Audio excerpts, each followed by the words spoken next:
NHI was started for the very wrong reasons that I just mentioned. It was, I saw the weeds and I saw the trash and I saw the problems. And I felt like it was my responsibility to help be a part of the solutions. And so for the first few years, the whole intent of the Institute was to bring young Latinas and young Latinos into the American mainstream. Came to find out through my own confrontations with myself that I was doing exactly what my dad had asked me not to do. You know, I was looking at the community very much the same way I was looking in the earlier story of looking in the alley of my home and seeing only bad things. And when I began to see young kids come back from college in the middle 1980s and harbor the kinds of attitudes that they did, and that whenever they talked about a community that I love, it was always, oh my God, look at all the problems, and look at all the burdens, and look at, it's almost like, let's go to somewhere in some remote country and give to the poor. It was an attitude of charity that bothered me. And I didn't want these young kids to look at me or at my community, a community that I cherish very deeply, as a community needing charity. So what we had to figure out was, who do we take our case to? Now here comes the shift, the subtle shift. We couldn't go to our community and say, help us pity ourselves. Help us feel bad about our condition. Even though there was a history, there was a social recognition for our condition, if we want to put it in those terms. And so I organized a group of entrepreneurs. This was my first attempts at revisiting what our calling was going to become.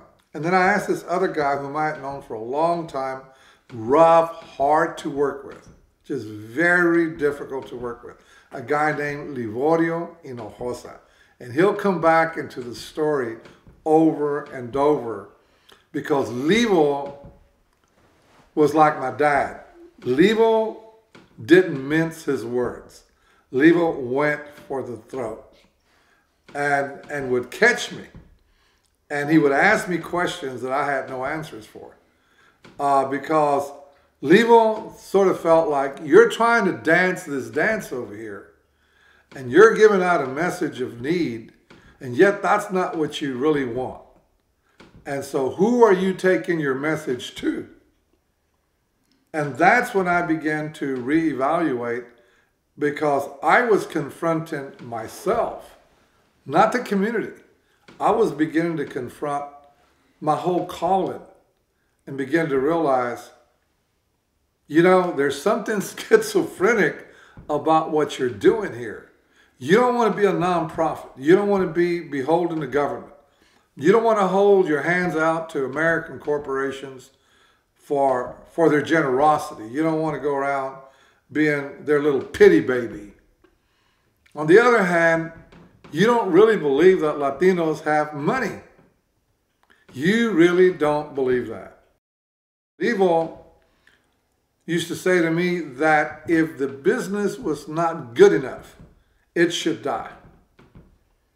And that scared me because that was like, you mean give up my mission? He goes, yeah, give it all up. If you cannot find your calling, si no sabes lo que estás vendiendo, me decía, entonces, ¿para qué estás en negocio? Why are you in business?